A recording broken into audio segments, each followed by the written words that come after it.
Good, happy Monday evening, November 9, 2020. I'm Riley King, and welcome to this Monday evening edition of The News with Riley King. Let's begin. First up, we begin with COVID-19 updates. Let's take a look at those right now. And here is a look at those COVID-19 updates for all of you right now from Johns Hopkins University and Medicine. Global cases, 50,766,937. In the U.S., 10,029,556. Global deaths, 1,261,510. U.S. deaths, 238,024. That is a look at COVID-19 updates from Johns Hopkins University and Medicine.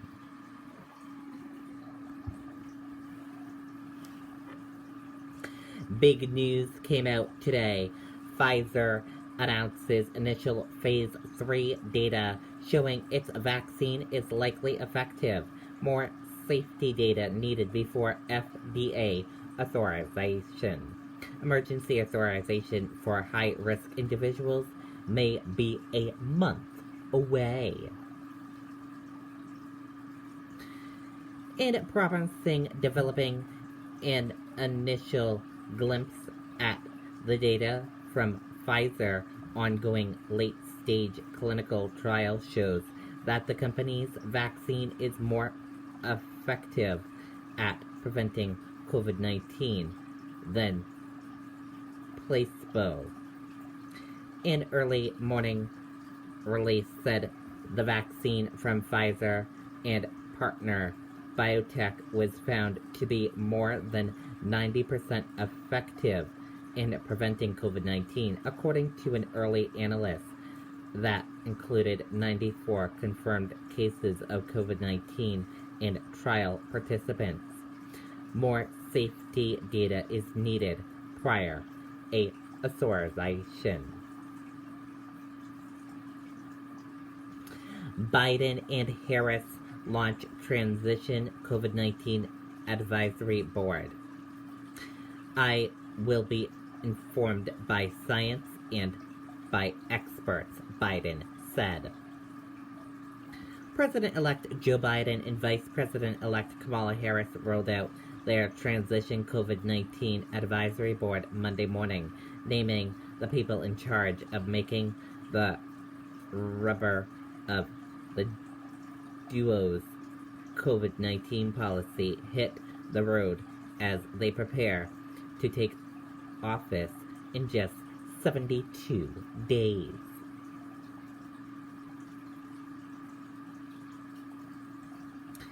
In his first address to the nation as president-elect Saturday night, Biden announced one of his first actions would be putting the panel in place.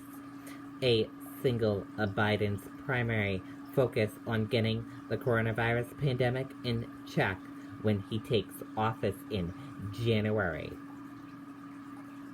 As previously reported, the team will be led by 3 co-chairs, former surgeons, and a former Food and Drug Administration commissioner, and a professor from medicine at Yale University. In total, 13 co-chairs and members comprised the board, including former director of the Biomedical Advanced Research and Development Authority, who made headlines earlier this year when he resigned from his role at the National Institute of Health and filed a whistleblower complaint over an abuse of authority or gross mismanagement at the Department of Health and Human Services on the COVID-19 response. Several officials from previous administrations also composed the board, including a doctor from Science Evney for Health Scrutiny on behalf of the State Department, former senior advisor in the Department of Health and Human Services during the Clinton administration, and former special advisor for health policy to the director of the White House Office of Management and Budget during the Obama administration. Biden and Harris will receive a briefing from the board Monday morning, according to their transition team, the first public event for the duo since beginning being projected as the winners of the 2020 election. Some of the members of the COVID-19 Transition Board previously served on Biden's Public Health Advisory Committee that was assembled in March during the Democratic primary as COVID-19 gripped the country.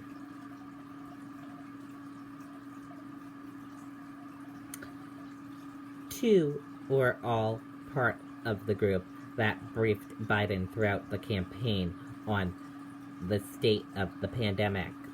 Throughout the general election, Biden's message focused intensely on the COVID-19 pandemic and his plans to get the virus under control, unveiling his most recent vision of his policy in the final weeks of the campaign.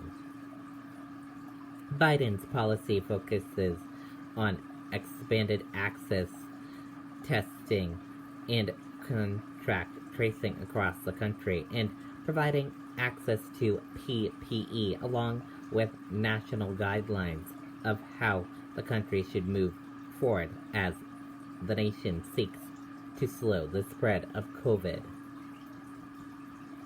Biden would also seek and implement a mask mandate across the country by working with leaders and the state and local level, as well as creating a plan to develop and equitably distribute a vaccine for COVID-19 once it is identified and approved.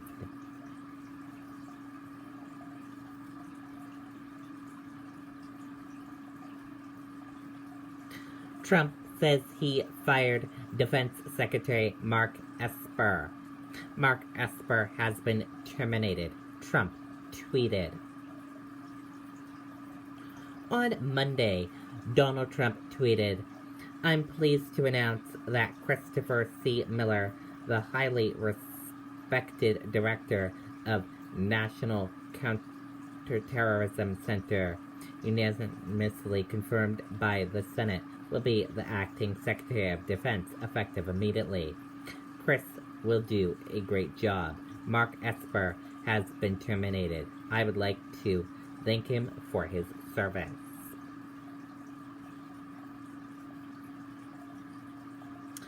Speaker of the House Nancy Pelosi said the abrupt firing of Secretary Esper is disturbing evidence that the president is intent on using his final days in office to sow chaos in our American democracy and around the world. Utah declares a state of emergency and orders residents to mask up aimed COVID-19 surge. In 2-week state of emergency sparked by a surge in new COVID-19 cases went into effect Monday in Utah, and the governor there has ordered residents to mask up for the foreseeable future.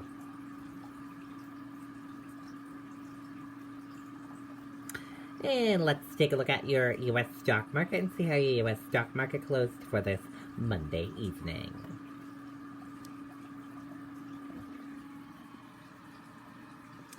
And here's a look at that U.S. stock market for all of you for this Monday evening. Your Dow Jones Industrial Average closed in the green, went up. Your Nasdaq closed in red and went down.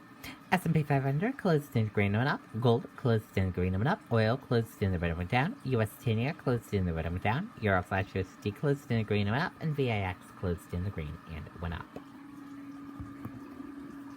And that is a look at your US stock market.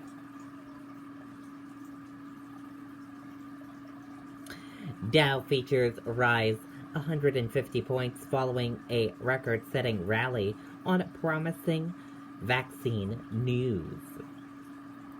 Stock futures rose in overnight trading on Monday following a record-setting rally sparked by promising news on the coronavirus vaccine.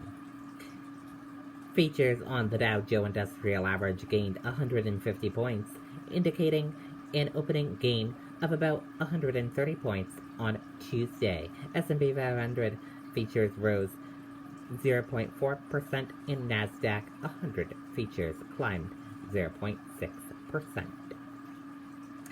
And that does it for this evening edition of The News with Riley King. Thank you for watching this evening edition of The News with Riley King. Have a great rest of your evening. I'll see you back here tomorrow for another edition of The News with Riley King. Good night and goodbye, everyone.